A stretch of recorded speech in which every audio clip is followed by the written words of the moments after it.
It's Kevin. It's Stephanie. We're recording. We're recording. Yeah, I got sassy with the record button. I guess we'll just have to talk shit later. Do you want me to stop? We can resume later. Yeah, whatever you want to do. All right, here. I'll give it a little pause. We'll just do that. And we are resumed. Let's fucking go. You're all riled up. Let's do this. Welcome to the Macabre Academy, where we are talking about... I shouldn't tell you what we're talking about. You don't know yet. I have no idea. I purposely wanted left out of the loop. You know, I am Nerdy Witch, and I usually spearhead the episodes, but I wanted to be surprised as my new year kicks off with the podcast. So. Hey, my shoes will be here tomorrow. Sweet. I thought you just got a bunch of great shoes for Christmas. What? I did. And you ordered more? Of course I did. Didn't you say I'm allergic to money. What, you got those, Martens from your wife or something? Yeah, my wife surprised me with a pair of made in England Doc Martens. Yeah, they're fucking sick. When are you going to buy me shoes? I need shoes. You're the one working. I'm not. Yeah, but you're buying more shoes than you could wear. I feel like you should donate a pair to me. I just wear them around the house now. At least it helps the resale value. Like, they're super collectible, right? Some of them are, yeah. I just put them on and wear them around the house. When the weather was nice, I used to wear them out to the mailbox just to flex on myself. I got the Travis Scott dunk, so I'm checking the mail. Hard flex. I'm the only one there to see it. Nobody gives a shit. I don't even know what flex is. I have no idea. You're in your own world with your shoes. So how was your time off from the pod? Well, you had a birthday. I did. I had my first birthday party in 17 years. And how many spanks do I owe you now? Oh, God, 34. Ooh, could be a fun night. Yeah, look. I like where this is going. You might have to, you can't, increase intensity because 34 is just going to be a lot. So as long as you keep hitting with consistent... Got to be 35, though. One for good luck. Actually, I haven't been spanked in so long. I would actually really look forward to that at this point. What'd you do after that? Anything fun? Fucking time. Wait, I didn't tell you the best part of my birthday. Okay. I had my party and I made myself my little Mandalorian cake, and I had happy fucking birthday everywhere. Everywhere. It was all black. Happy fucking birthday. We painted Krampuses and we played Mario Party. There you go. The best part is my friend was waiting to order my gift until she got there because she wanted to know the size and color. I'll give you one guess what she ordered me for my birthday. A tentacle? A tentacle dildo. Nice. It's not in yet, but she said my present was to pick it out and then she would order it. So me and her sat there picking out a new tentacle dildo for me, and I'm so excited. That's amazing. Isn't it though? Isn't it awesome? Hey, with friends like that, who needs anemones? I think Sound Maiden also almost got our Not Here to Kink Shame shirt started. Nice. Yeah, I need a sticker too. Yeah, I'm really hoping that I'm gonna slap it right on my humidor. Right there. Do you remember when we were on the podcast that there was that Lancero slut shirt? Yeah. Yes, I wanted that. So bad. So my Christmas was pretty solid. I went over to my parents' house. It was just the four of us, so we were all good there. All four of us were safe. Started snowing, so we came home a little early because I didn't put winter tires on the car this year because I'm not fucking going anywhere, so why pay the money? That's fair. Right? If it's snowing, I'm just not going to leave the house, so I don't have to put winter tires on and save myself $200 there. For people in the Pittsburgh area, there's a great mobile tire guy who comes to your house. Wait, what? Yeah, he'll change your tires in your driveway or wherever your car is. It's like it's like 100 and a quarter, I think, which is slightly more than for me taking it to the dealership. Wait, does But that include tires? no, just changing them over, which is, I mean, like it's the cheapest. It's slightly more expensive than going to the Mazda dealer for me. It's 100 at the dealer. It's like 125 to come to my fucking house. I'm gonna do that shit all day. Fucking come to my house. I didn't even have to get out of. I scheduled it for 8 in the morning. I didn't even have to get out of bed. You've like mastered the art of not leaving your house. Oh, I should write a book, The Subtle Art of Not Leaving Your House. We could sell it. Have you seen the book, The Subtle Art of Not Giving a Fuck? No. Yeah, I've never read it, but I've seen it on the shelves at Target, and I'm like, I could write that book. Well, we need to write a book for the podcast at some point. Like Laura did it, and my sister's like, you should write a book. And I'm like, if I write a book, it's going to say fuck like 1,000 times. And she's like, perfect. I'll tell you what, though. After Christmas, though, my week kind of went downhill. I lost a dear friend of mine. That really broke me up. Guy I've known since university called me, and I was like, this has to be a misdial because we're not exactly close. Mm-hmm. And I was like, hey man, what's up? And like the line was like silent for a second, and I was like, oh, he fucking misdialed, man. I almost hung up. And he was like, hey, we lost Mark, and I was like, oh fuck. And Mark was just a great guy, and I really, really miss him. His daughter found him in bed, dead, on the 26th. So that's good on her though for staying sober. I'm proud of her for that. Even though I know she doesn't listen to the pod, but Mel, I'm proud of you. So that kind of ruined my week for a while. And then the same day, the same day, my parents went down to my cousin's house to pick up gifts for the wife and I from them. And instead of leaving like they were supposed to, they hung around for a while. Sunday, I get a call. Hey, you want to come over and get these presents and open them up with us? I don't really feel like putting on pants today. Wait for the ones from my aunt and uncle, and we'll do them all at the same time. Mm-hmm. A couple hours later, I get a phone call back from my mom. Well, one of the people at the gathering had been positive for COVID.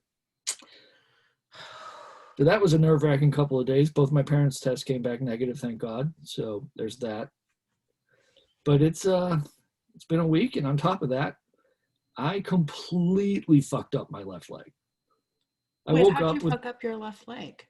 I woke up in the morning and my kneecap, not my entire knee, just my kneecap, was under my wife's leg. So just all of that dead weight, because she's still asleep, right? Mm-hmm. I don't even know how my kneecap got under her knee, but my entire kneecap was under her leg. And it was just, oh my God, this hurts so much. Then it went away for a while until I went to sleep, and then I woke up at like 8 in the morning. So I have fractured my humerus and I fractured my elbow and shattered my elbow, fractured my humerus. Right? I had a 2 millimeter break running all the way up my arm. If it had gone like half in a second, like just that much more, they would have had to slit me open from the top of my arm to the bottom of my knuckle. Ooh. To put my arm back into place. I walked around like that for 4 days. Oh, I'm so uncomfortable with that. Right? That sucks. It required 2 screws and a pin to put it back together. Mm-mm.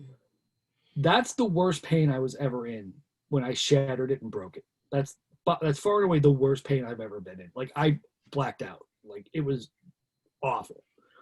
I've also had root canals, my wisdom teeth out, and then 8 o'clock in the morning when I woke up, and if COVID wasn't a thing, I would have gone to hospital, because from the bottom of my back to the bottom of my foot was the second worst pain I've ever been in. Mm-hmm.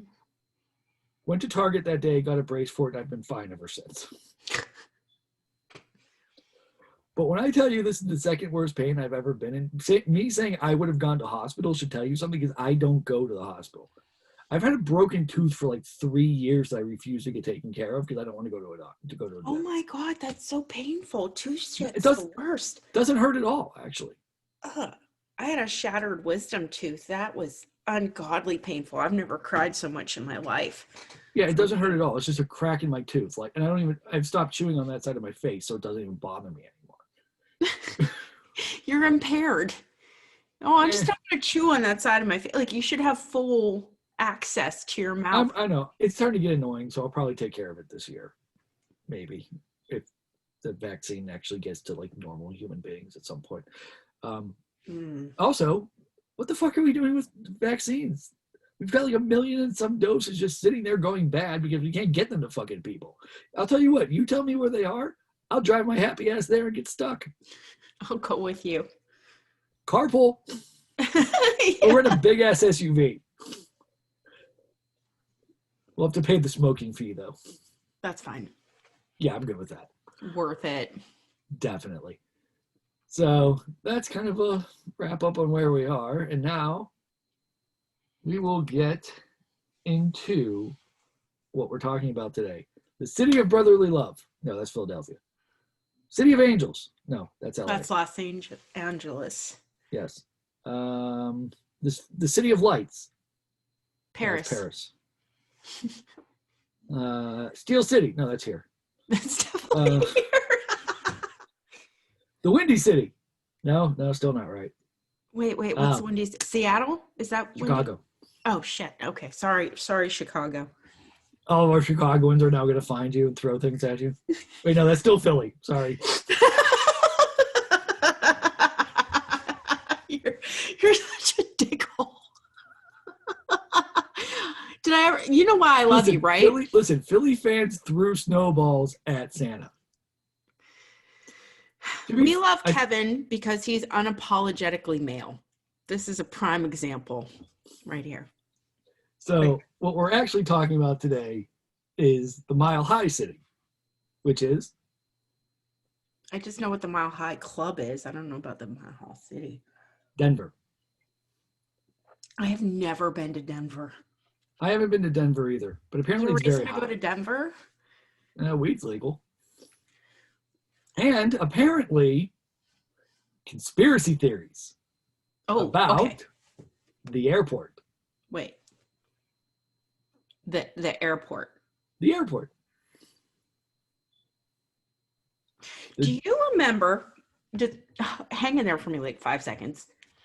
When we were kids, you could just drive to the airport and go hang out.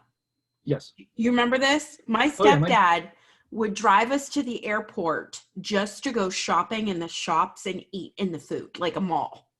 Yes. I remember that. My dad used to fly a bunch when I was a kid. He used to travel a bunch for work. And you could go through security, walk your happy ass up right to the gate. Yep. The biggest thing was there, like in our airport, there was that giant T-Rex skeleton. Oh, yeah. Yeah, like that was the thing to see. And now you can't do that shit no more. Nope. So I would have to legitimately fly to Denver to the airport to see what all these goings-ons is. Or you could just do a quick Google search and the same thing pops up. No, I mean, like, I would love to see the airport because I still have that in my mind as a kid. Like, an airport is like a mall. Yeah. The Pittsburgh one's not that great. Although there's a place that sells some decent tacos. Up the escalators to the left. Tacos. Oh, they're not bad. I mean, they're not great by any stretch of the imagination, but they're not bad. They're solid tacos. Mm-hmm. Also, for people in the area, McKnight Road, I can't remember the name of it, but there's a fucking bomb-ass taco place. No, it's not. It's not there anymore, or it's not good? No, I don't. Is it across from the Target, that new place? Yeah. No, it sucks. What are you talking about? That place is awesome. Mediocre. Oh, fuck you. That place is great.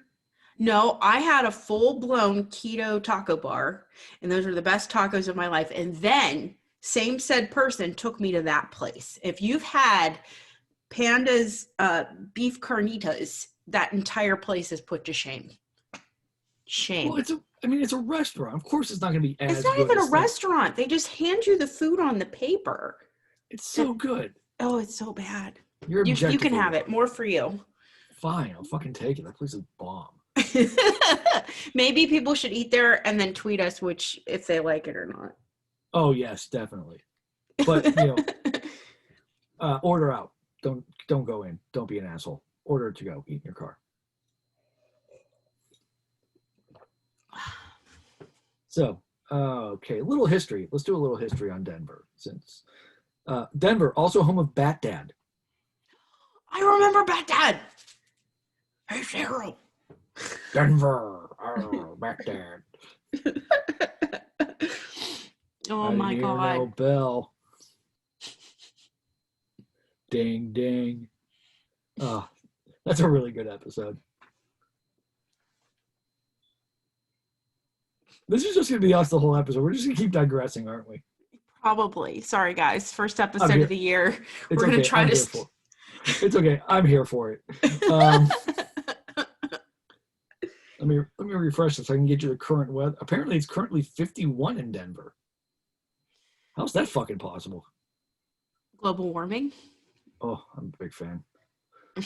Except it's killing the bees and the polar bears. We need those. The polar bears are adorable. I know they're like rabid killing machines, but they're adorable. Oh my gosh. One of my people in my Christmas card exchange sent me a polar bear Christmas card. Oh, it's like an actual polar bear? Like, what was the shipping on that? No, but he wrote like scritch my nose right above the polar bear. So I legit scratched his nose thing. It was like a scratch and sniff or something. And then I saw them at my birthday party. I was like, why the fuck did you write scratch my nose? And he goes, his nose was itchy, stuffy. He was also talking smack. The polar bear was, in fact, talking smack. That's how gullible I am, though. I thought there was a perfectly, like, sane reason why I had to scratch this polar bear's nose. Oh, speaking of polar bear cards and where the smack talking polar bear came from, at university, Andrew and I lived on the same floor. And it was the international language floor at Penn State, which is third floor Beaver dorms, which is, fine for a dorm, whatever. But I can barely speak English, let alone another language, and they put me on the international language floor, and I was very confused. How the fuck? I know, seriously. So we're sitting around one day in the common area, and we're doing a card for something. It might have been the girl that our floor had for Thawne. And Andrew just looks at the card, and he's like, this polar bear is talking smack. And he was right. That was a smack-talking polar bear. He had no factual basis. It just appeared to be a smack. He was looking at you with his mouth. He was talking some shit. So in the summer of 1858, a small group of prospectors from Georgia crossed the Great Plains of the Colorado Territory and made a region-changing discovery at the base of the Rocky Mountains. You want to know what they found? Any guesses? Denver? Gold. There's gold in them thar hills. Oh, I should have caught it when you said the year. I wasn't 100% paying attention. That's okay, neither am I. We're so fucked. We're so professional. And although not much of the precious metal was found, the mere whisper of the word was enough to start a veritable stampede into the region. Mm. After all, the California gold rush had occurred just 9 years earlier. This from Denver.org. It's riveting. Let me get on Denver.org right now and double check your facts. Hey, they have a clean and safe resource guide on there you can read. Is it a clean and safe sex guide, or is it just how to visit Denver clean and safely? I don't know. I didn't click on it. I'd have to go off my note. I'd have to go off the webpage where I'm looking at this from. Okay, then no worries. You know what's even worse is now I have that tee-hee-hee penis running through my head because I stare at it on my couch all the time. Clean and safe guide to sex. You know what? You know how you don't get laid? You look at it and you go, tee-hee-hee penis. Yeah, that would not be great. I would not. I would probably put my pants back on and leave at that point. and then block you on all social media and your phone number. At least, at least you don't send nudes to the group chat like the rest of us.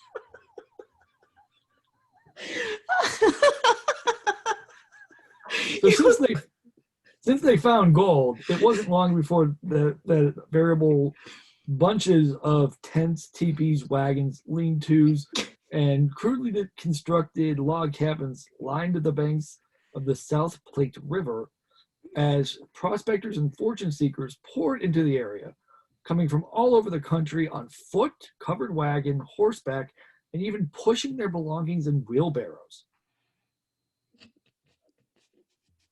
It's okay, keep giggling. Let's go. I was laughing because I was thinking, teepees.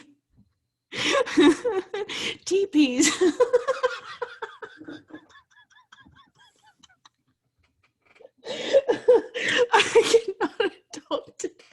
I'm even drinking coffee. That's the worst part about it. Wow. So, do you have any idea of what else is in the area? A red light district. I mean, possibly, but no. No, well, if there's prospectors, there's a red light district. That is not the answer on the postcard. We're talking about Pike's Peak, a 14,000-foot mountain to the south of the mining camp, which served as both a rallying cry and another one for gold prospectors, which was Pike's Peak or bust. And if you're climbing 14,000 feet, dragging your shit in a wheelbarrow, you're probably going to die. I feel like there was like a movie or a TV series that was Pike's Peak. You know what else is going on at Pike's Peak still, which is one of my favorite things? The Pike's Peak hill climb, which is where a bunch of crazy motherfuckers get into cars and motorcycles and race up this fucking thing. And up until recently, only part of it was paved. Oh. So you're talking like 15,000-foot drop-offs on dirt. No guardrails, nothing, just right over the side. No, I'm crazy. I can't find the movie or the TV show I'm thinking of. I'm probably merging it with something else in my brain. Do you have any idea of how else there was ways to make money in Denver at the time, besides gold? And prostitution? Yes, probably, but that's not, again, that's Fur not trade. the answer written on, that's not the answer written on the postcard. Oh, come on. Fur trade was a legitimate guess. It is, and I'm sure you're right. However, it is not the answer written on the postcard. So, okay. Judges, yes, we'll allow it.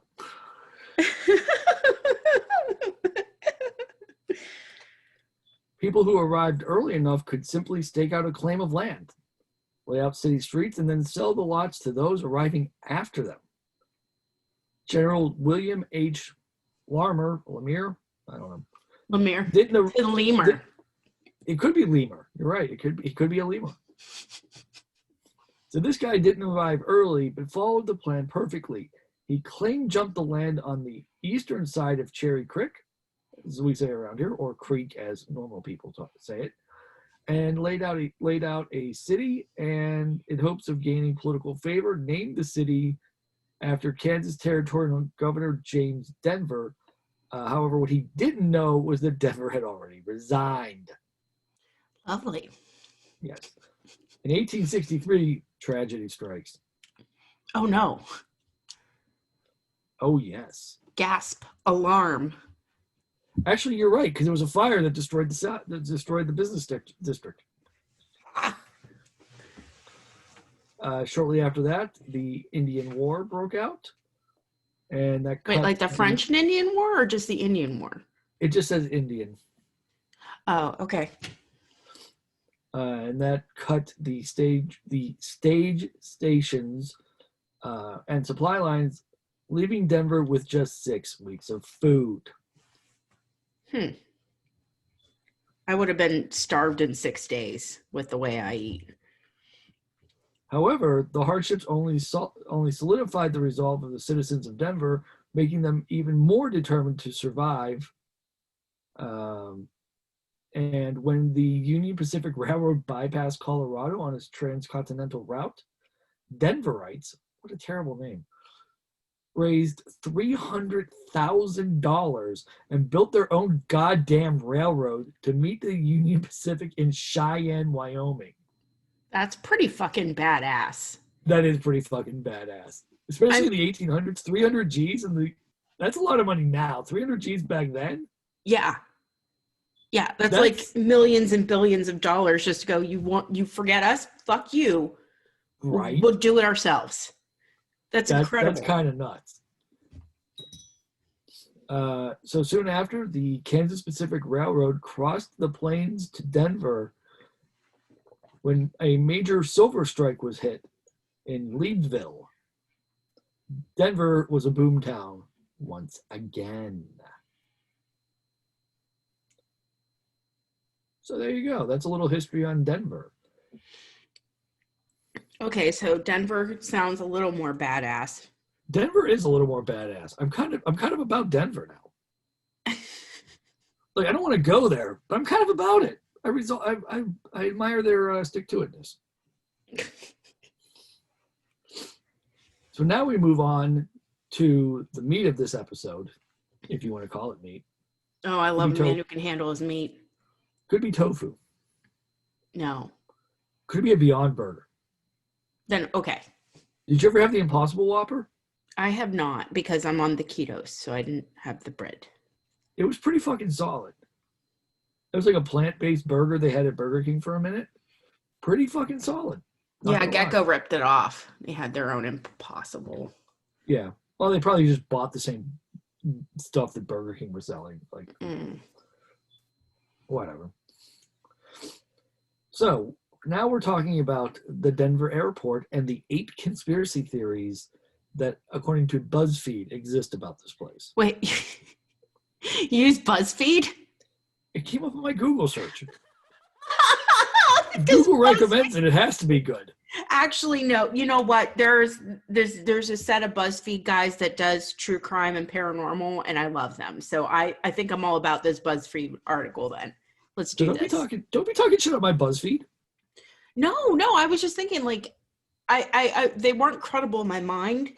And then I watched a BuzzFeed set of videos on true crime and on paranormal, and they were fantastic and they were really well done. So way to go, BuzzFeed, up in your game. So I'm all about it now. I'm on it. So the Denver International Airport opened on 28 February 1995. Wait, they didn't have an airport until 1995?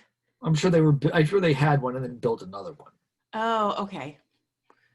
This is about the current airport, not the previous airports. I'm not sure how many there were, but we're talking about the current one. Oh, I don't like, okay, brain, right? If I was going to build an airport, I would have expanded on the existing airport, not just built a new one someplace else. Well, it was probably like, I'm assuming the runways were too small to just do that. You know what I mean? Mm-hmm. All right. So this one opened, you said, in the 90s. 95. Perfect. February 28th, 95. That's when the Power Rangers, or was it 94? No, 95 Power Rangers. Good year. Ooh, another conspiracy. Oh. I don't know, maybe. We'll flesh that one out. We'll flesh that one out later. Construction had fallen 16 months behind schedule. Ouch. And $2 billion over budget. Crap. The final cost of the airport was $4.8 billion, which is, and I quote, a lot of money. Yeah, for most of us humans, we're not the 1%ers. But it has it in the article, which is a lot, which is italicized, of money. Thanks, I wasn't aware. Hey, that author was just being thorough. I appreciate you pointing that out to me. Something tells me they had a word count to pad.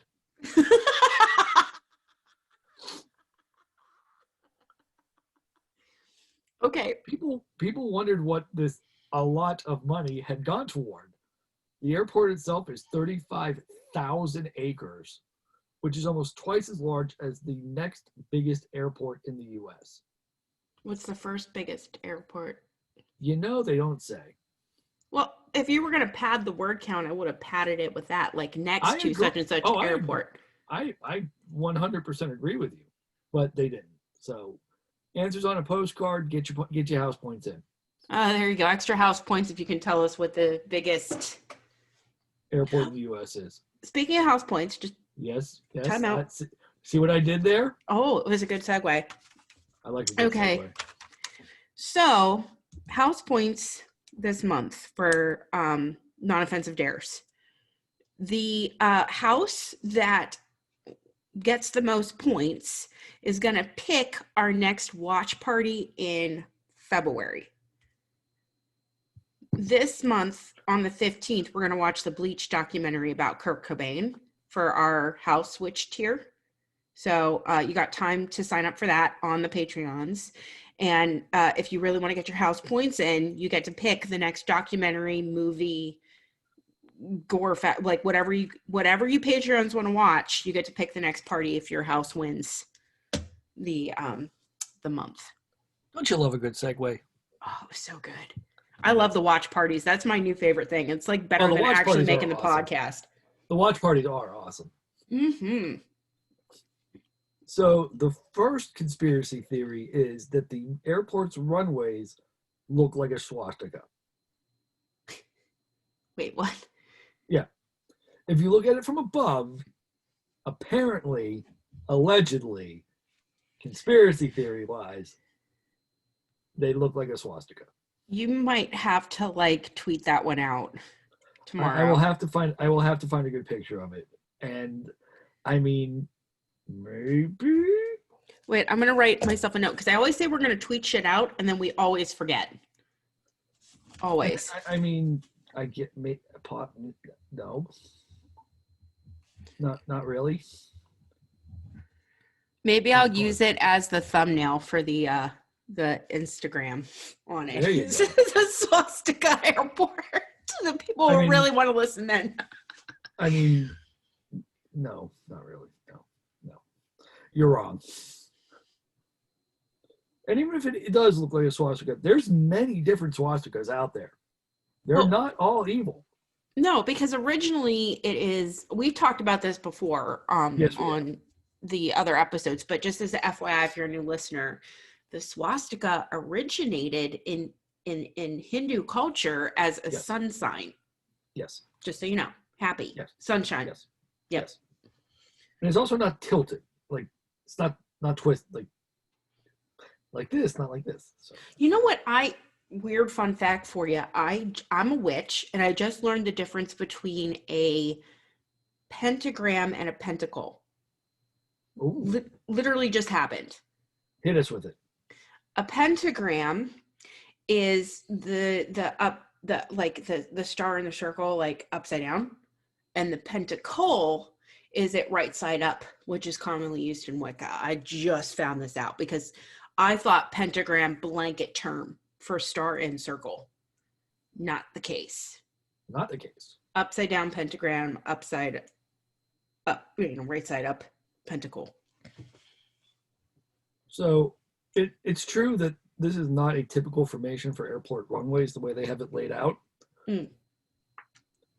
So the reason they did this is that all the runways could be used simultaneously no matter the weather conditions, since none of the runways overlap.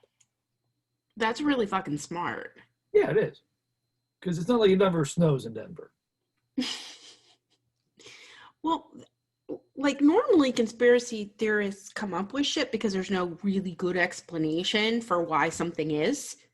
And there's a really good explanation there as to why the layout is what it is. I'm not even sure this is a conspiracy theory or people just seeing things. Could go either way. I mean, fair. But it's on the article, so I figured I'd include it. I think it's dumb, but whatever. So the representative of the airport told the Telegraph that they think it looks like a pinwheel, and I don't think they're wrong. People like pinwheels. And they're very aerodynamic pinwheels. You ready for some of our favorite conspiracy theories ever? Okay. Wait, is it aliens? No, it's Masons. Oh, I know a lot about the Freemasons. Oh, I love the Freemasons. A friend of mine started trying to get me to join. And he's like, yeah, it's great. I'm like, what do you got to do? He's like, well, first you have to believe in a God. I'm like, fuck you, bye. Actually, fun fact about the Freemasons, the Catholic Church actually forbade its followers to become Freemasons. I think it was in like the 1700s. Like I want to say 1753. That's not right, but it's because of all their secret rituals. Even if they like, oh, nation under God, blah blah blah. No, the Catholic Church went, your secret rituals, satanic. Catholics aren't allowed to be Freemasons. So we said the airport opened in 95. However, it was dedicated in 94 in March. Okay. So a little bit of time passed before the dedication and the opening. Mm-hmm. Got to find a way to skim that extra $2 billion off it, right? Take some time. You got to write a computer program that only takes like the hundredths of a cent, and then you screw it up, and then you have to break into your office, and you lose your stapler, and then you set the place on fire. This is the plot to Office Space. Oh my God, I haven't seen that movie forever.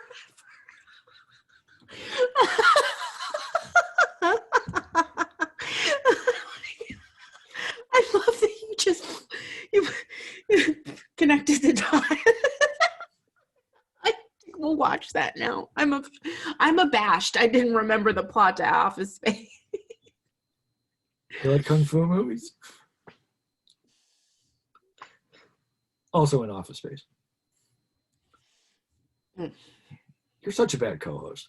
All I remember is about the flare. Yes, that's where the kung fu line is in that. Oh, okay. She has minimum flare. That would be you, minimum flare. Like right, you would only have the 20 pieces. Actually, I wouldn't even work at a place that made me wear flare. Listen, the Nazis had pieces of flare that they made the Jews wear. It's in the movie. I forgot. Okay, I gotta watch this again. It's been a minute. Maybe your house should win, and then we can watch Office Space in February. Andrew is now throwing things at his car radio.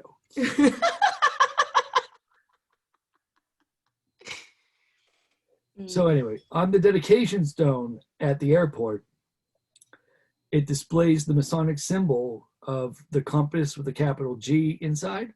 Mm-hmm. And underneath that is the phrase New World Airport Commission, which is credited for helping fund and build the airport. Mm-hmm. So, can you see where this is going? No? We'll put a pin in it. Well, no, I'm thinking about the Freemason symbol. No, forget about the Freemason symbol. New World Airport Commission.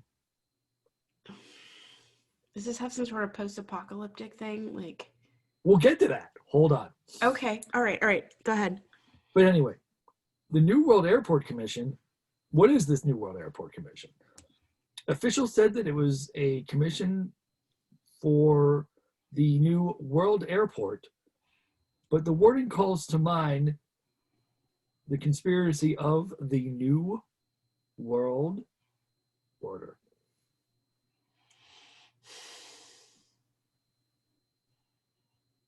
But no. Why? Well, because the New World Order conspiracists believe that there's been a small group of people working together in secret throughout history, establishing a single all-powerful government.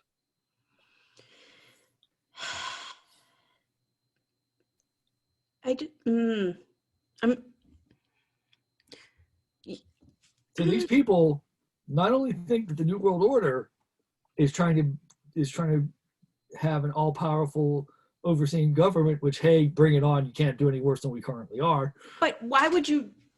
It's an airport. Yes. So what does it have to do with the New World Order and an all-powerful government? It's an We're airport. Gonna get there. Okay. You could read ahead if you had looked at the notes. Wait, no, you didn't have any notes. I asked you to send them to me, and you told me well, first of all, bitch, you told me you wanted to be surprised. I did, and then I got nervous, and I was like, oh, maybe I should research. Second of all, you know I never use notes in the Google Doc.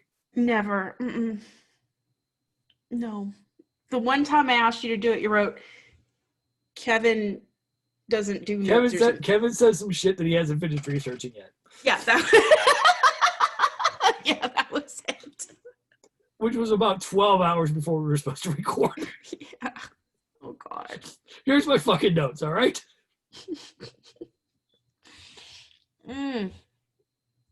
So, the Masonic symbol ties into this conspiracy.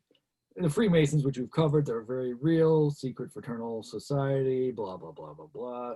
Have been there since the Middle Ages. It's had powerful members throughout history, of course, because why wouldn't they? And people have been suspicious that the Freemasons were looking to seize power, and they're involved with trying to establish the New World Order. And I mean, like I said, bring it on. You can't do any worse. Yeah, but Wait, we're not done yet. But you said something about the symbol, and I'm like, I know about the symbol. We're going out further on this branch. Okay. All right, I'm that kitty. I'm trying to hang in there. Yes. You need to hang in there. Conspiracy theorists have pointed out that if you add up the numbers on the airport's dedication date, you get 33, which is reportedly the highest level of Freemasonry. You can do that with that entire horror movie 43. You remember that one? However, this only works if you leave out March, which kind of makes this a stretch. You can make any number come into anything. Like you could take my birthday and somehow make it equal 33. Like that's literally insane. Yes. You can't base an entire conspiracy theory on a single bad math. Well, apparently you can. Oh my. And this is only part of the conspiracy theory. We still have the NWO, not the wrestling organization, and the Freemasons, who don't actually do any masonry work anymore. So they should really rename themselves. I feel like these truth and advertising laws need to catch up with these secret societies. Well, I mean, the Freemasons aren't that secret as far as secret societies go. They're really not. They're really in your face. Kind of are. Especially with all their... There's a lodge on McKnight Road. Yeah, yeah. With all that, I mean, they're very, Depending on which way it goes, either on the left or the right. Way far away from the bomb-ass taco place. Completely the other side. Mm-hmm. Fuck you, that taco place is bomb. It's awful. It's bomb. Bad. Fuck you. You're not allowed. So, now we're getting into the real conspiracy theories here. Okay. Those were just kind of the tertiary ones. Now we're the real steak and sizzle of this thing. So we're in the primary colors instead of the tertiary colors. We are. And they're not even secondary. These are the primary colors. These are the primary colors. Okay. So, most of the conspiracy theories revolve around what's going on underneath the airport.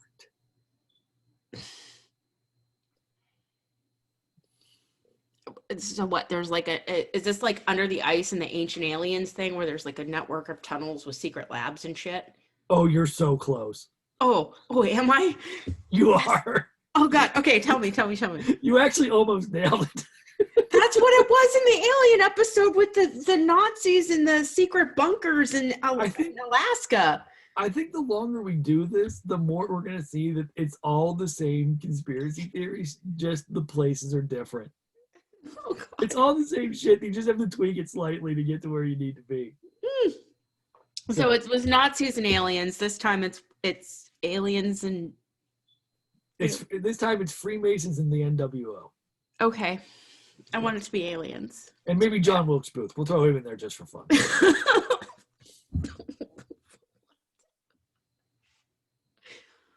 And D.D. Cooper. We got to throw D.D. Cooper in there. No, stop. D.D. Cooper helped fund the airport. You heard it here first, people. All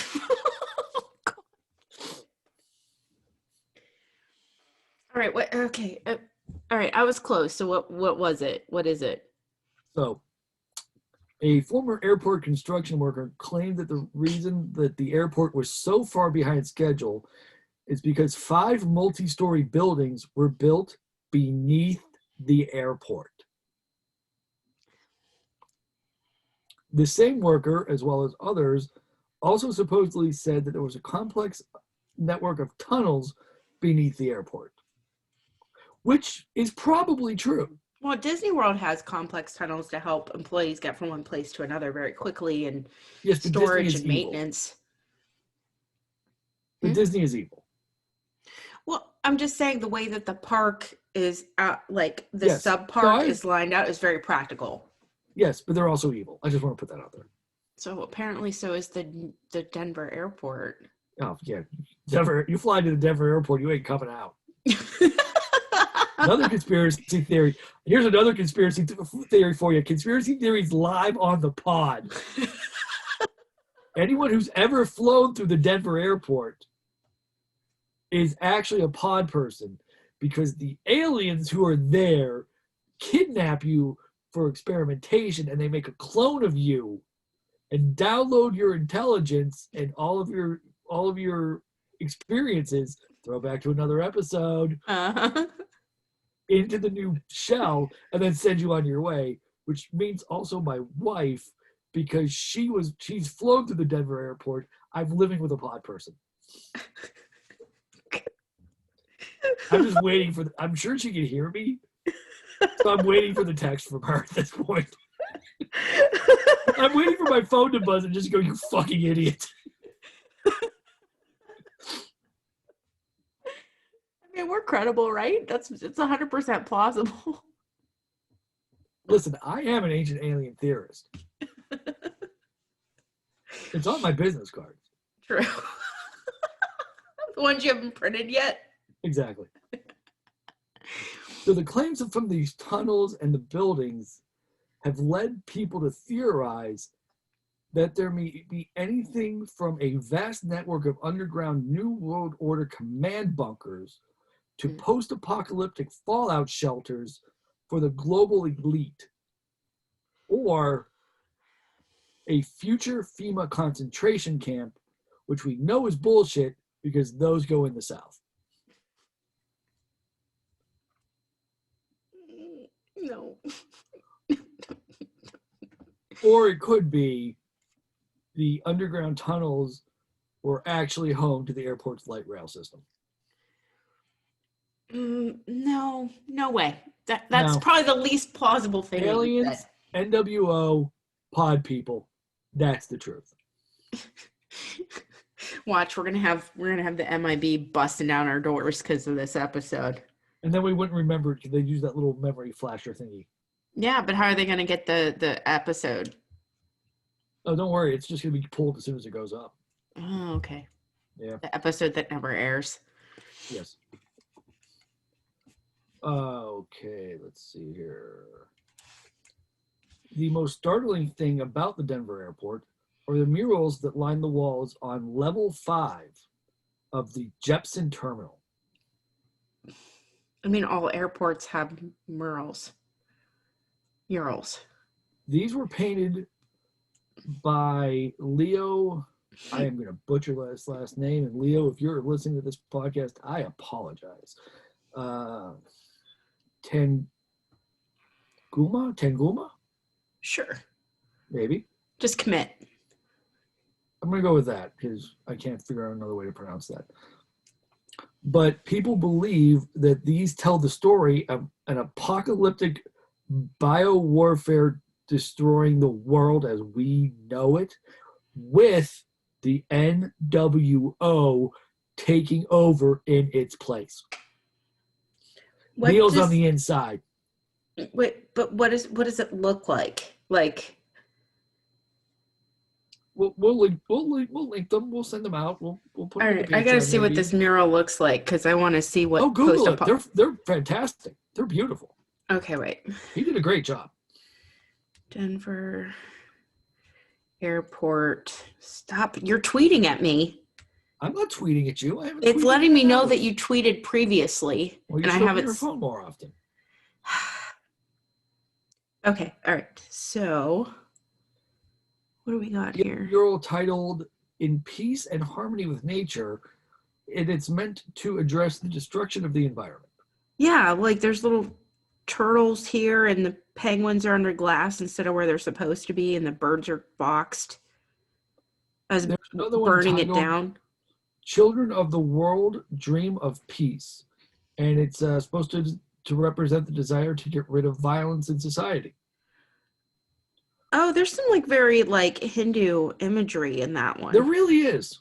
Yeah, that looks like they have like a plant with all the chakras and everybody's unified and adding light and love and shit and happiness and So this artist multicultures was coming chosen together. through a this artist was chosen through a project selection panel made up of community members, artists, and was even approved by several government committees, including the mayor, long before these were installed at the airport.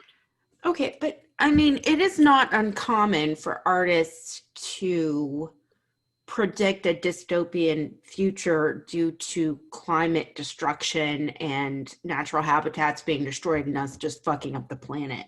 Like, this There is are nothing new. there are two kind of weird things in these murals, though. Okay. There's a seemingly Nazi soldier and a quote from a kid who died at Auschwitz. Okay, but it's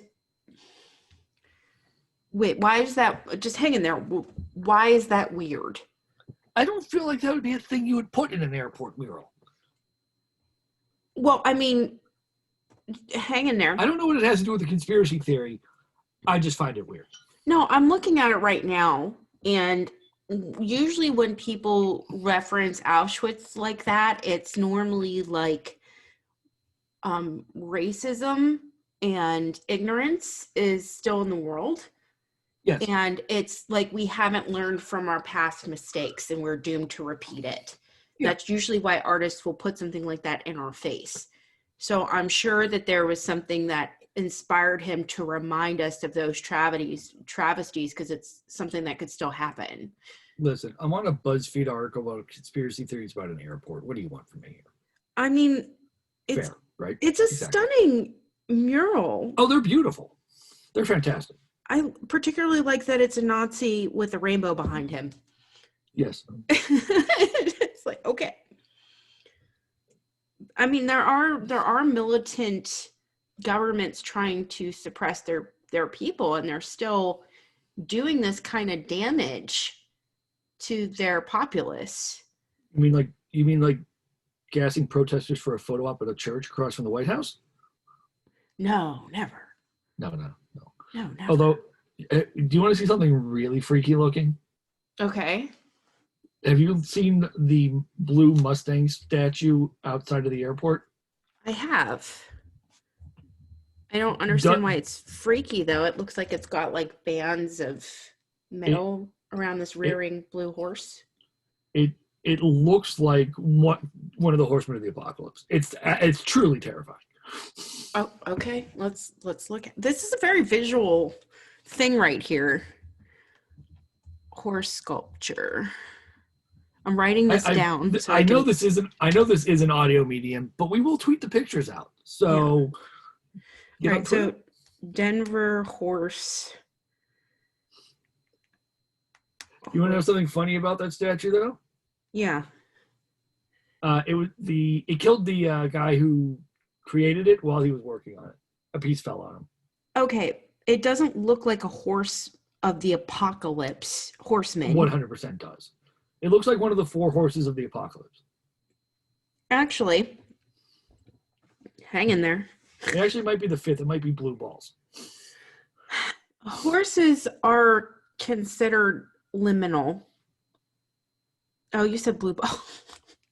I'm just about to get all spiritual and throw down some truth, and you're like, blue balls. You know what? That's fine. It's blue balls. We'll go with that. He's that angry and irate and about to terrorize everybody because we blue balled that horse. Yes.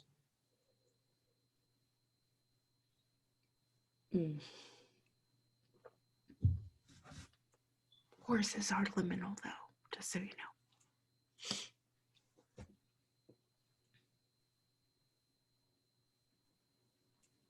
His name is Lucifer. He's 32 feet tall, weighs 9,000 pounds. Wait, it's literally named Lucifer? He's nicknamed Lucifer. Yeah. Oh, I love that. I love that. Blue sub- And apparently his eyes glow red at all hours of the day and night, causing some to speculate this statue was meant to represent the fourth horseman of the apocalypse. The fourth horseman being death. So anyway, you were saying about horses being liminal? You went a robot. I didn't understand what you said. So clearly the listeners didn't either. Yeah, no, so all right, so back to chthonic deities for like half a second. Just half a second. This never takes half a second. But okay. No, okay, just the horses are one of the symbols of my goddess. I call her Hecate. A lot of people call her Hecate. But horses are known to be able to see through the veil like cats. So River just showed up. Hi, River. Yeah, so they can see the spirit world, which is why they get easily spooked or something like that. And that's why they're in a lot of underworld lore and a lot of ghost stories as well. So they kind of represent the in-between in a weird ass way. So, I mean, to depict a horse as death is not uncommon, but it's not exclusive to the fourth horseman of the apocalypse from the Bible. This goes back further than that, is kind of my issue. So, yeah. And as I said, the creepiest part apparently is that in 2006, while the statue was before the statue was completed, a piece of the statue fell on the sculptor and killed him. Severed an artery in his leg.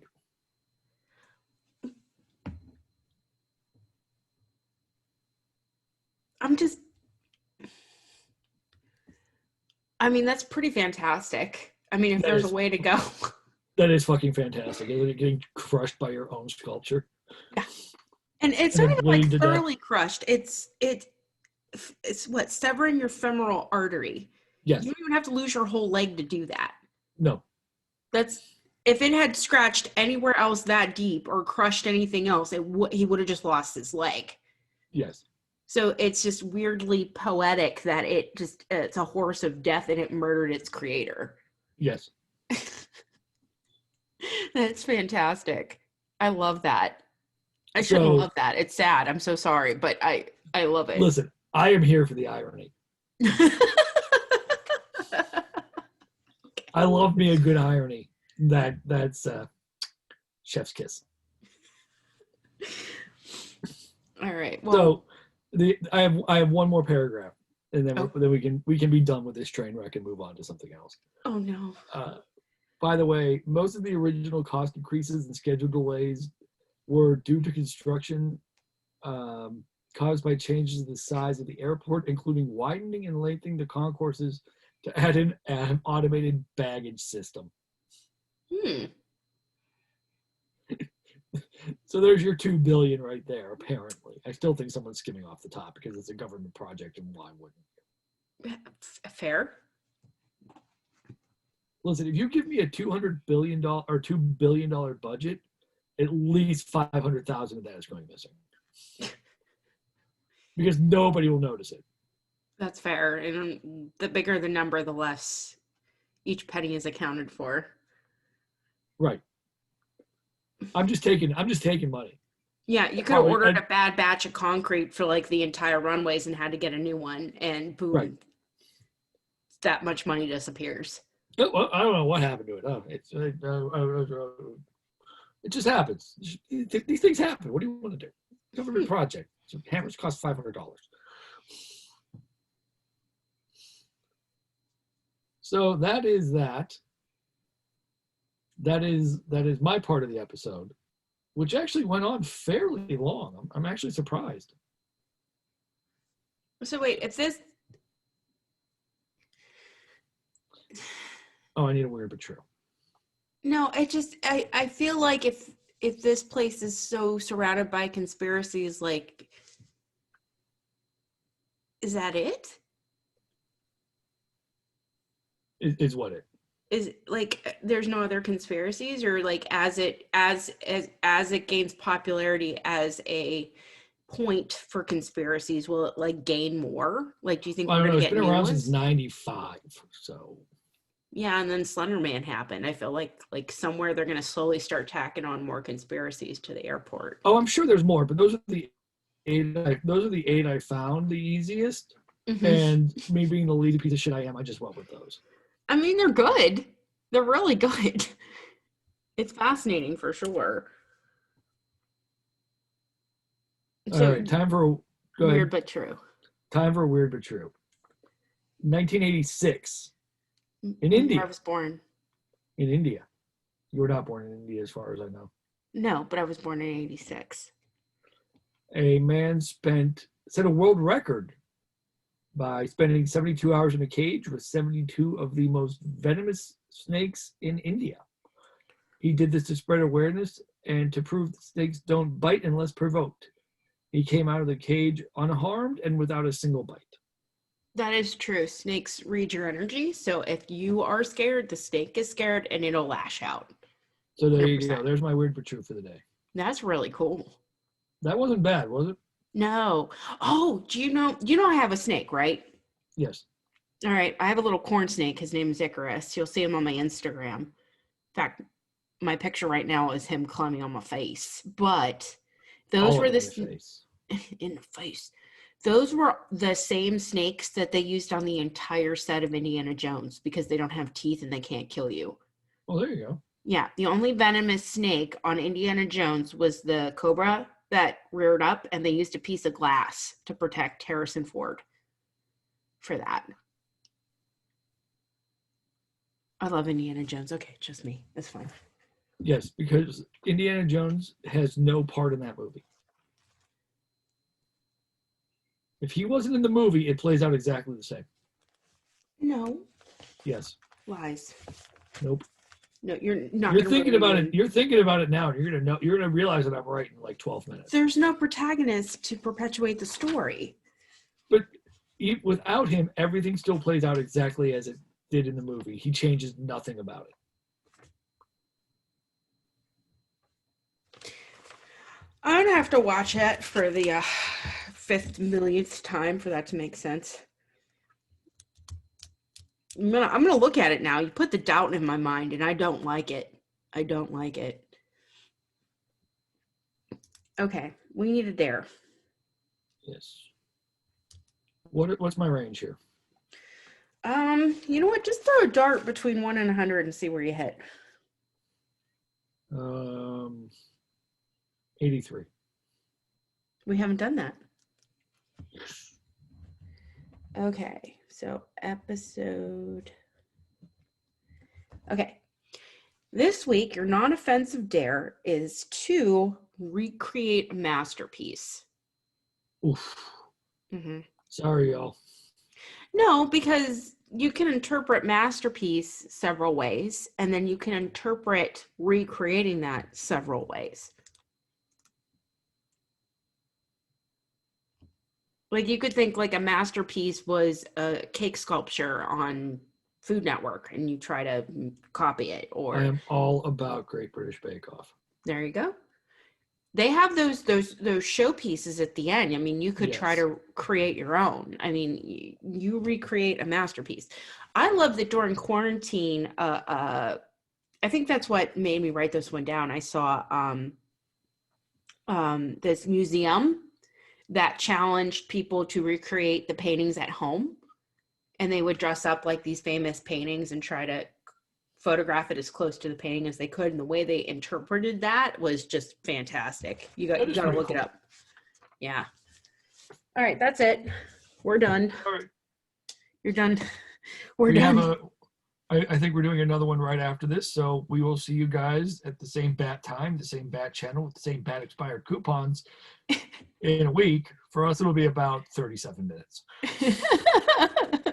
All right, guys. Thank you for tuning in at the beginning of the new year. Let's get some dares going. Let's get the Discord rolling. It's a new year, and I want more interaction than ever. Okay. Invite your friends because we're kind of getting tired of people not tweeting at us. So that's fair. We'll be famous. All right, y'all. Catch you next week. Bye. Bye, guys. Make good decisions. Bye. Make bad decisions. Oh, by the way, before we sign off, I want to wish everybody a dangerous and unhealthy new year.